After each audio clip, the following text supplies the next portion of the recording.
Bien, amigos, en el espacio estelar del día vamos a compartir hoy el cafecito con José Rijo Presbot, experto en temas presupuestarios. Muy buenos días y bienvenido. Muy buenos días, Uchi, encantado, Amelia. Hola, un placer, como siempre, aquí con ustedes. Bueno, ustedes saben que José vive encima no solamente del presupuesto, sino de la ejecución presupuestaria y hace un aporte valioso a la sociedad. Por eso lo hemos invitado, porque son cosas que a la mayoría de la gente se le pasa, pero él está ahí atento. Entonces, quisiera que comenzáramos con una panorámica de este presupuesto en lo que se refiere a gasto público, a endeudamiento y a déficit. Bueno, lo primero que tenemos que decir que el proyecto de presupuesto general del Estado sometido al Congreso mantiene la misma tendencia del año 2008, alto déficit presupuestario con un alto nivel de endeudamiento. Este déficit se está planteando que será de unos 87.000 millones de pesos, porque el gobierno estima de ingresos 103.000 millones, y como tiene que gastar por encima de lo que recauda, plantea un nivel de gasto de 690.000 millones de pesos. Es decir, si tú tienes 603 de ingreso y te gastas 690, tú estás teniendo un déficit de 87.000 millones de pesos, que representa el 2.2% del PIB. Eso quiere decir que ya de antemano, con el proyecto, el nivel de endeudamiento de la República Dominicana se va a incrementar en 2.2%. Si vamos a terminar con el 51.1% este año, de acuerdo al Fondo Monetario, nosotros creemos que es más, pues ya para el año que viene andaremos por el 53.4% del PIB de la deuda. Es decir, que más de la mitad de lo que producimos tenemos que pagarlo en deuda. Así es, así es. Ahora, por otro lado, tenemos que pagar 127.000 millones de pesos de capital que se vence, de deuda que se vence en el próximo año. Deuda altamente cuestionada. Personas intereses, eso es capital. No, estoy hablando capital, sí. De capital. 127.000 millones de pesos de capital. Entonces, si yo tengo un déficit de 87.000 millones de pesos y tengo que pagar 127.000 de capital de la deuda, indudablemente que tengo que buscar 214.000 millones de pesos prestados. Y eso es una alta carga financiera para el gobierno y para el país. A ver, Rijo, discúlpeme, en ese punto, cuando usted hace esa suma, usted está indicando que el gobierno en el presupuesto y en los recursos que tiene previsto recibir para el año que viene no está contemplando esos 127.000 millones, porque una cosa es que si se calcula un déficit de 87.000 millones, yo estoy entendiendo que eso es lo que le faltaría para cubrir el total. No. Pero entiendo que en el total están esos 127.000 que ya el gobierno sabe que los debe y que los tiene que pagar. No, porque el financiamiento, el pago de la deuda no es un gasto. Pero no está es contemplado. Una deuda que fue generada por un gasto. Es decir, algo que ya se gastó, ya se ejecutó, sí, por lo que tú tienes que pagar. Pero Ahora, tú sabes que lo tienes que pagar, sí, por tanto lo tienes que presupuestar. Y, bueno, y tengo entendido que hay unos, ¿cuántos son? 137.000 millones que están destinados al pago de la deuda en el presupuesto del año que viene. Eso es otra Es otra cosa. Tenemos que mirar dos cosas. En los gastos están incluidos los intereses de la deuda. Es decir, los intereses de la deuda es un gasto. Tenemos que pagar 135.000 millones de pesos solo de intereses. 135.000. Ahora, de capital, que no es un gasto, está lo que nosotros llamamos por debajo de la línea, hay que pagar 127.000 millones de pesos. Es decir, para el servicio de la deuda, intereses más capital, tenemos que pagar 261.000 millones de pesos el próximo año. ¿En qué? Entre intereses y capital, 261.000 millones de pesos. Con el agravante de que, como hay ese faltante, porque tenemos un nivel de ingreso de 103.000 millones, pero tenemos un presupuesto total de 817 mil millones de pesos. Entonces nos faltan 214 mil millones de pesos para equilibrar el presupuesto total. Y eso es endeudamiento. Ahora, ese endeudamiento, ¿cómo lo vamos a conseguir? Bueno, el gobierno está planteando que se emitan bonos globales equivalente a unos 2.100 millones de dólares, bonos internos alrededor de 70.000 millones de pesos, se busque un financiamiento para proyectos de inversión por 17.000 millones de pesos y otros tantos 19.000 millones de pesos de apoyo presupuestario. Pero ¿qué sucede? Que de los 70.000 millones de pesos de emisión de bonos internos que va a hacer el gobierno el próximo año, 61.000 millones de ese dinero, de ese endeudamiento, es para cubrir parte de los intereses que hay que pagar el próximo año. Es decir, lo que estamos diciendo es, tenemos que pagar de intereses 135.000 millones de pesos. De los bonos internos, 61.000 son para pago de intereses. Y de los bonos externos, 23.000 millones son para pago de intereses. Es decir, nosotros estamos emitiendo bonos, nos estamos endeudando el próximo año en 84.000 millones de pesos solo para pagar intereses. Cuando una emisión de bono debe ser para una inversión que te produzca retorno en no más de 5 años. Porque cuando tú haces una emisión de bono a su vencimiento, hay que pagarlo. Entonces lo que estamos haciendo es reenganchando. El próximo año tenemos que pagar 127.000 millones de pesos. Bueno, pero ¿cuál es esa deuda?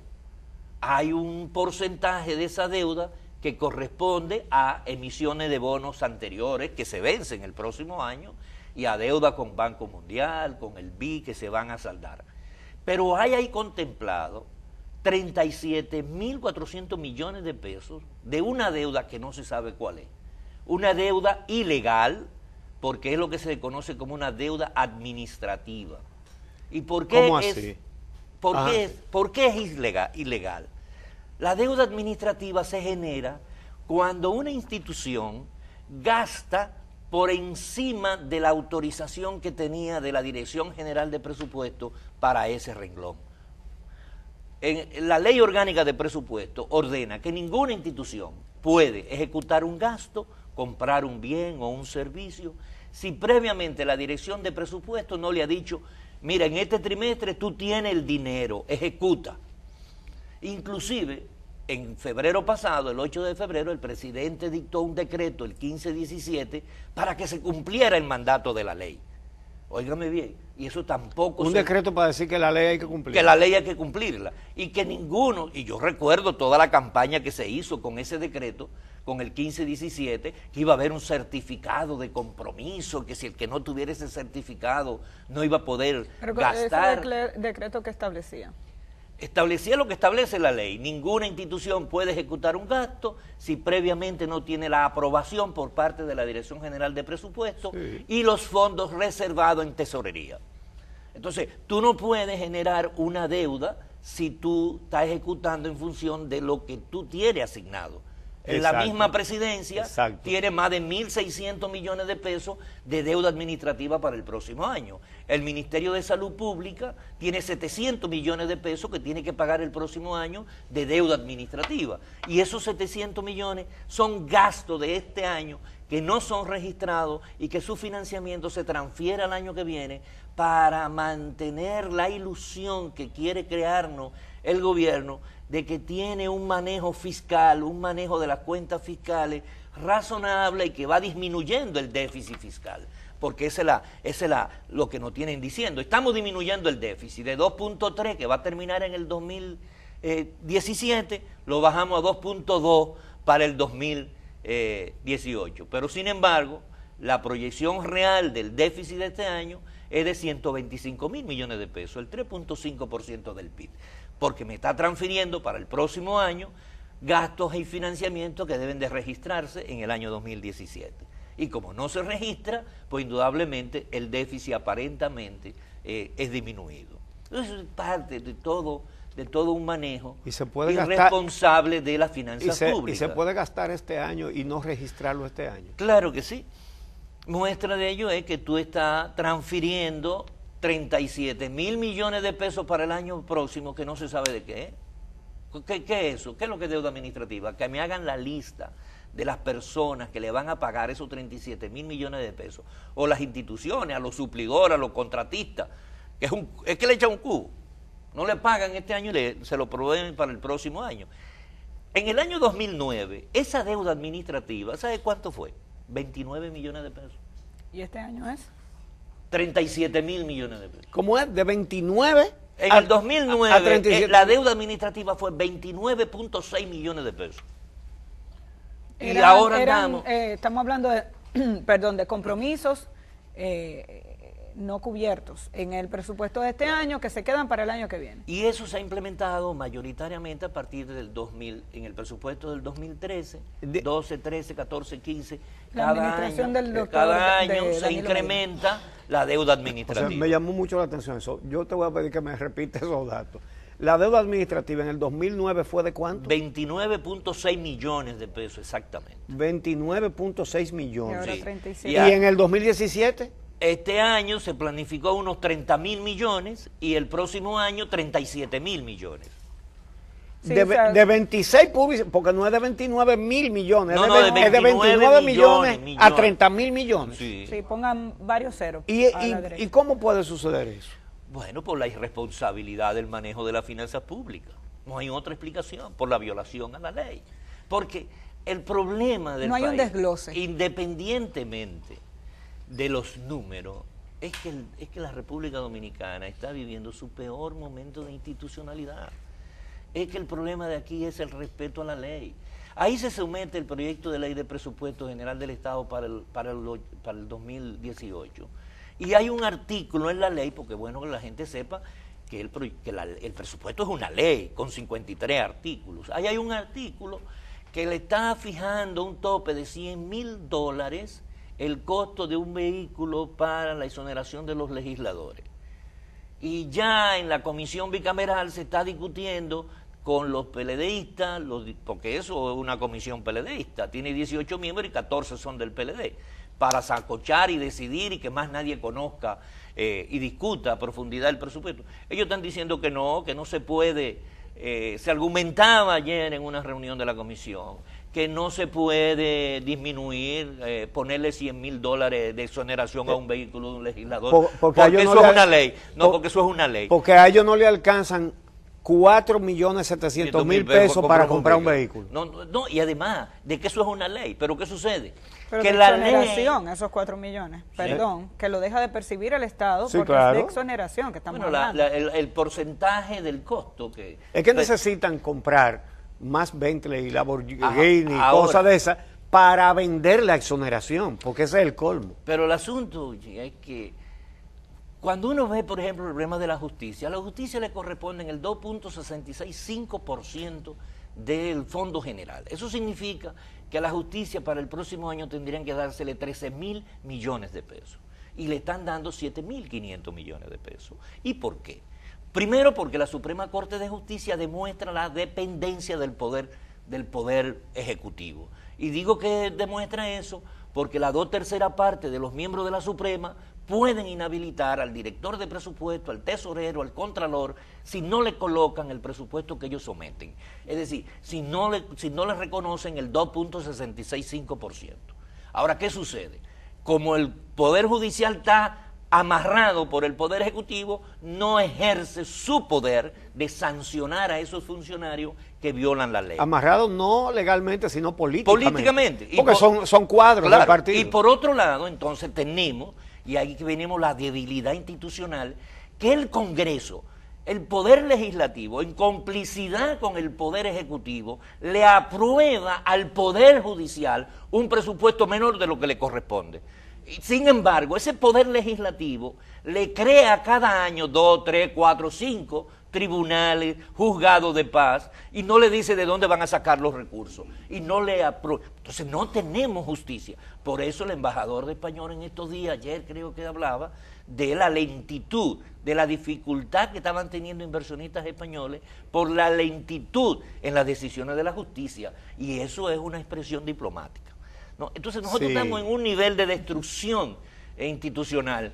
Bueno, nada más hay que ver la decisión ayer de la comisión bicameral que está discutiendo el proyecto de ley de partidos políticos, que dice que deja sobre la mesa hasta tanto el comité político del PLD decida, cuando la Constitución establece claramente que los legisladores no están sometidos a ninguna instancia imperativa, solamente a lo de sus representantes. Y algo peor, porque en este caso de la discusión del proyecto, las comisiones tienen 30 días para rendir un informe reglamentariamente, 30 días, sin embargo no lo hacen. Y eso entonces hay algo, por eso yo quiero hablar de que el problema más que los números, Uchi, es el problema de la institucionalidad de la República Dominicana. Una de las cosas que se plantea, por ejemplo, en esa discusión, es que el presidente de la República está interviniendo en la decisión de otro poder del Estado, con el agravante de que el presidente tiene la facultad que una vez aprobada la ley, él la pueda observar. A ver, Rijo, óigame lo que yo estoy diciendo, presidente está interviniendo en la decisión del Congreso, en algo que él al final puede observar la ley. Suponga que se apruebe la ley con padrón cerrado, ¿no? Él la observa y se detiene la ley. Es decir, estamos ante una distorsión institucional y el presupuesto es eso es una farsa, eso es un engaño. El presupuesto que se aprueba cada año es una mentira. Me están diciendo, por ejemplo, que me están incrementando en salud 11.000 millones de pesos a través de la OISOE, que van para la reparación de los hospitales. Pero cuando tú ves un solo hospital, la Ciudad Sanitaria Luis Eduardo Aibal tiene un presupuesto para el próximo año de 5.500 millones de pesos. Pero ya a Luis Eduardo Aibal le han dado 5.300 millones de pesos. Lleva ejecutado esa obra en 3 años. Y 10.000 millones. Más de 10.000 millones. ¿Puede un hospital costar 10.000 millones de pesos? Bueno, para equipamiento están colocando 4.000 millones de pesos. ¿Y dónde están las licitaciones para los equipos? Es decir, cuando tú analizas la educación, que me hablan de la formación docente y todo eso, ¿cuánto se dedica cuánto se le incrementó al programa de capacitación y desarrollo de la carrera docente? 216 millones de pesos para el próximo año. Lo cual te indica a ti que no es verdad que hay una voluntad de formar un maestro actualizado con la tecnología, con los instrumentos que da la tecnología para la enseñanza. Entonces, hay una distorsión, además de que el gobierno se empecina a decirnos que la deuda no es problema. La deuda no es problema y tengo que buscar 84.000 millones de pesos prestados para pagar los intereses. Y cuando tú capitalizas tus intereses, tú no nunca te va a pagar la deuda, porque tú estás generando más deuda, más deuda. ¿Cómo es que el país que más crece tiene que, en la región, tiene que seguir endeudándose para pagar ya intereses de la deuda, ni siquiera capital? Porque volvemos a la institucionalidad. El gobierno ha incumplido con la Ley de Estrategia Nacional de Desarrollo, que ordenaba que en enero del 2015 debíamos tener el pacto fiscal. ¿Qué? Y sin un pacto fiscal no hay posibilidad de resolver el problema. ¿Qué peso tiene en el crecimiento económico el endeudamiento?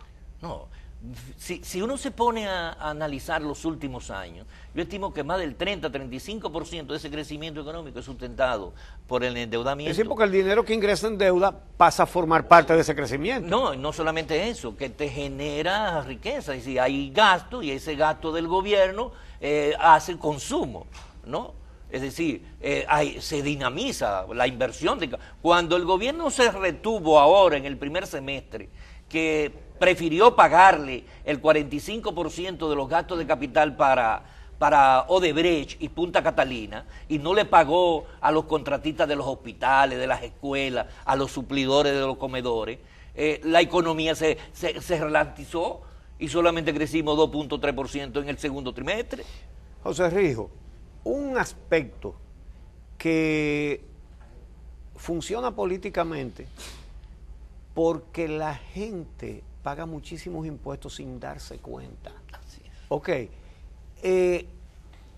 Tengo entendido que exactamente 2/3 partes de las recaudaciones del gobierno, es decir, el 67%, provienen de impuestos al consumo que lo Indirecto. pagan fundamentalmente los pobres. Indirectos, así es. Eso, por ejemplo, hay un cálculo de lo que gasta la gente en alimentación, de lo que gasta en transporte, de cuánto pesa cada cosa en el presupuesto familiar de la gente más pobre o de la clase media. Así es. No, y se ve claramente cómo eso se vuelve progresivo. Es decir, mientras menos tú ganas, tú pagas más. Mientras más tú ganas, tú pagas menos. Sí. En proporción a tus ingresos. Y eso tiene que ser transformado con una reforma profunda, integral, tributaria y fiscal. Siempre hemos dicho en este programa que cada vez que se habla o se hace una supuesta reforma fiscal, Es tributario.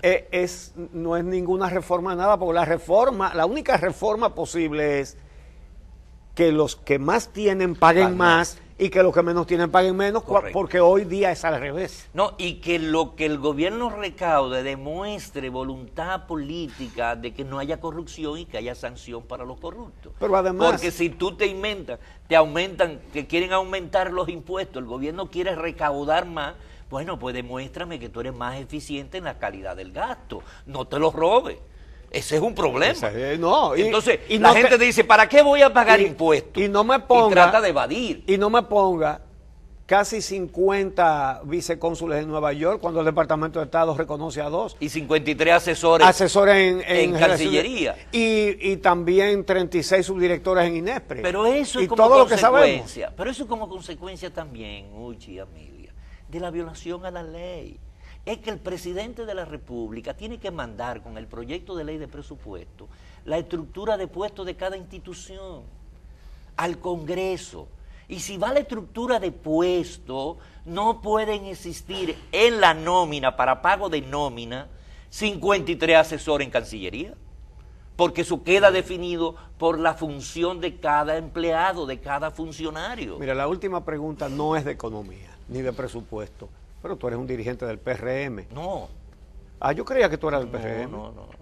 Nunca he sido militante pues del discúlpame. PRD ni del PRM. ¿Y a quién es que yo fui aliado, yo fui dirigente del Partido de la Unidad Democrática y en el 2012 yo salí de la vida partidaria. Ahora nosotros en la campaña pasada apoyamos a Luis Abinader por entender que era una opción viable y que sigue siendo, ¿no? Pero no soy, pero... No, la pregunta es tu impresión sobre el asesinato de Junior Ramírez. Bueno, eso es un caso que nos toca muy duro. Junior era un buen amigo nuestro, una persona combativa, altamente responsable de su función como profesor, al extremo que nunca llevaba su celular a clase, por eso los celulares encuentran en el vehículo. Y realmente es una demostración del nivel de descomposición social que hay en la República Dominicana, donde la vida ya no vale nada, ya no hay concepto, respeto de moral. Aquí se ha robado toda la ilusión de una vida moral en nuestro país, y esa es consecuencia de ello. Junior llevó muchos casos y fue muy crítico, el problema de los tucanos, el problema del cambio de imagen del Banco de Reserva, todo lo que tuvo que ver con la compra y el préstamo en el Banco de Reserva al ministro de Obras Públicas. Él lo denunció y lo fundamentaba. Todo el caso de Félix Bautista, es decir, una persona que lo enfrentó inclusive a Félix Bautista como candidato a senador en la provincia de San Juan de la Maguana. Es decir, estamos ante un caso que debe ser investigado. Él fue candidato a senador del PRM. Él fue candidato a senador por el PRM, por San Juan de la Maguana, enfrentado a Félix Bautista. Y toda su denuncia era todos los actos de corrupción y el archivo del expediente de ese senador, ¿no? Es decir, que es muy triste y nosotros queremos solidarizarnos con su familia y llamar la atención a la población de que eso es parte de consecuencia de la falta de visión de seguridad ciudadana que le ha creado este gobierno.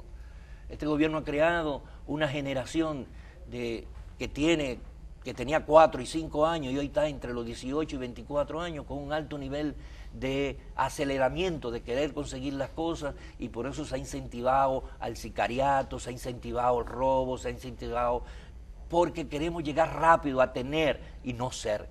Y el PLD ha contribuido a que la gente quiera tener mucho a menor precio posible, lo más rápido posible. Bueno. Y ese sueño nosotros tenemos que transformar. Un funcionario Bueno, puede depositar 27.000 millones de pesos y no hay consecuencias. Muchas gracias. Gracias, José Rijo Presbot. Él es especialista en materia presupuestaria. Así lo invitamos siempre porque es una persona que nos ayuda a comprender cómo funciona este proyecto de ley y luego si se cumple o no. Tenemos esa materia pendiente ahí.